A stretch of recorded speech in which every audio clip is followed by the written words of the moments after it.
Hello friends, ಇವತ್ತು ನಮ್ಮ kitchen ಚಾನಲಲ್ಲಿ ಬೀಟ್ರೂಟ್ ಚಿಪ್ಸ್ ಯಾವ ರೀತಿ ಮಾಡ್ಬೋದು ಅಂತ ನೋಡೋಣ. ಫ್ರೆಂಡ್ಸ್, ಮೊದಲಿಗೆ ನಾನು ಈ ರೀತಿ ಬೀಟ್ರೂಟನ್ನು ಕಟ್ ಮಾಡ್ಕೊಂಡಿದ್ದೇನೆ ಫ್ರೆಂಡ್ಸ್. ಭಾಳ ದಪ್ಪಗೂ ಅಲ್ಲ, ಭಾಳ ತೆಳ್ಳಗೂ ಅಲ್ಲ. ಈಗ ಇದಕ್ಕೆ ಒಂದು 3/4 ಚಮಚದಷ್ಟು ಕಡಲೆ ಹಿಟ್ಟು, ಒಂದು 3/4 ಚಮಚದಷ್ಟು ಅಕ್ಕಿ ಹಿಟ್ಟನ್ನು ಹಾಕ್ಕೊಂಡಿದ್ದೇನೆ ಫ್ರೆಂಡ್ಸ್, ಈ ಚಾನಲ್ಗೆ ಹೊಸಬರಾದರೆ ಈ ಚಾನಲನ್ನು ಸಬ್ಸ್ಕ್ರೈಬ್ ಮಾಡ್ಕೊಳ್ಳಿ. ಬೆಲ್ ಐಕಾನನ್ನು ಆಲಲ್ಲಿ ಸೆಟ್ ಮಾಡಿದರೆ ನಾನು ಮಾಡೋ ವಿಡಿಯೋ ನಿಮಗೆ ನೋಟಿಫಿಕೇಷನಲ್ಲಿ ಬಂದುಬಿಡುತ್ತೆ ಫ್ರೆಂಡ್ಸ್. ಈಗ ಇದಕ್ಕೆ ನೋಡಿಕೊಂಡು ರುಚಿಗೆ ಬೇಕಾದಷ್ಟು ಉಪ್ಪು, ಮತ್ತು ನಿಮಗೆ ಖಾರಕ್ಕೆ ಬೇಕಾದಷ್ಟು ಅಚ್ಚ ಪುಡಿ, ಮತ್ತೊಂದು ಸ್ವಲ್ಪ ಗರಂ ಮಸಾಲ, ಮತ್ತೊಂದು ಸ್ವಲ್ಪ ಇಂಗು, ಒಂದು ಸ್ವಲ್ಪ ಕರಿಬೇವು.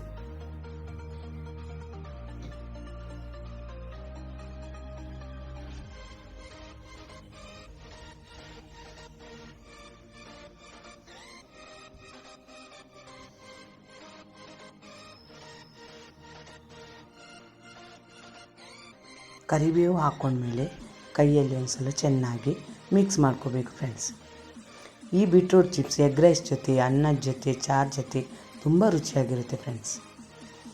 ಈಗ ಇದನ್ನೆಲ್ಲ ಚೆನ್ನಾಗಿ ಮಿಕ್ಸ್ ಮಾಡಿದ ಮೇಲೆ ಸ್ವಲ್ಪನೇ ನೀರು ಹಾಕ್ಕೊಂಡು ಇದನ್ನು ಕಲಸ್ಕೋಬೇಕು ಫ್ರೆಂಡ್ಸ್.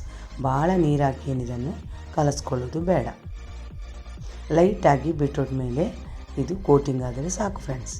ನಾನು ನಿಮಗೆ ವಿಡಿಯೋದಲ್ಲಿ ತೋರಿಸ್ತೇನೆ, ಅಷ್ಟು ಕಲಿಸ್ಕೊಂಡ್ರೆ ಸಾಕು. ಇದನ್ನು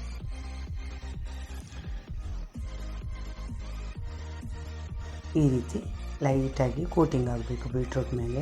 ಇಷ್ಟ ಆದರೆ ಸಾಕು. ಈಗ ಎಣ್ಣೆಯನ್ನು ಕಾಯಲ್ಲಿ ನಾನು ಆವಾಗಲೇ ಇಟ್ಟಿರೋದರಿಂದ ಈಗ ಇದನ್ನು ಹಾಕ್ಕೊತಿದ್ದೇನೆ ಫ್ರೆಂಡ್ಸ್.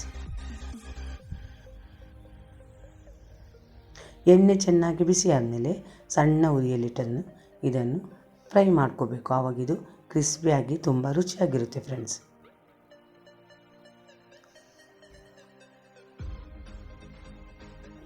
ಕೆಲ ಮಕ್ಕಳು ಬೀಟ್ರೂಟ್ ಪಲ್ಯ ತಿನ್ನೋಕ್ಕೆ ಬೇಡ ಅಂದಾಗ ಈ ರೀತಿ ಮಾಡಿ ಅವರಿಗೆ ತಿನ್ನಿಸ್ಬೋದು ಫ್ರೆಂಡ್ಸ್. ನೀವು ಒಂದು ಸಲ ಟ್ರೈ ಮಾಡಿ ಯಾವ ರೀತಿ ಬಂತು ಅಂತ ನನಗೆ ಕಮೆಂಟ್ ಸೆಕ್ಷನಲ್ಲಿ ತಿಳಿಸಿ ಫ್ರೆಂಡ್ಸ್.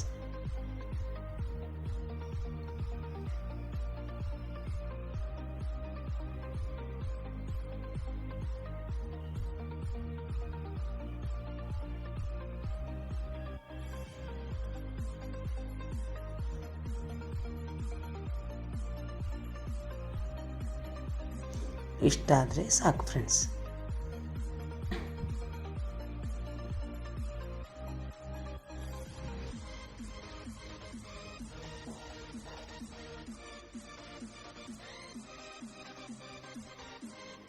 ಈಗ ಇನ್ನೊಂದು ಬ್ಯಾಚ್ ಹಾಕೋದನ್ನು ನಿಮಗೆ ತೋರಿಸಿದ್ದೇನೆ ಫ್ರೆಂಡ್ಸ್. ನೀವು ನೋಡ್ತಿರ್ಬೋದು, ಎಣ್ಣೆಯಲ್ಲಿ ಯಾವುದೇ ರೀತಿಯ ಮಸಾಲನೂ ಬಿಟ್ಕೊಂಡಿಲ್ಲ ಫ್ರೆಂಡ್ಸ್.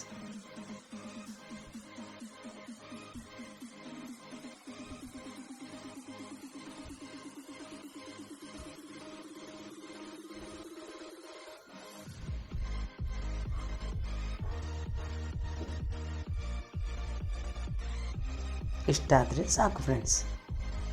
ಈ ವಿಡಿಯೋವನ್ನು ನೀವು ನೋಡಿದ್ದಕ್ಕೆ ನಿಮಗೆ ತುಂಬ ಧನ್ಯವಾದಗಳು ಫ್ರೆಂಡ್ಸ್.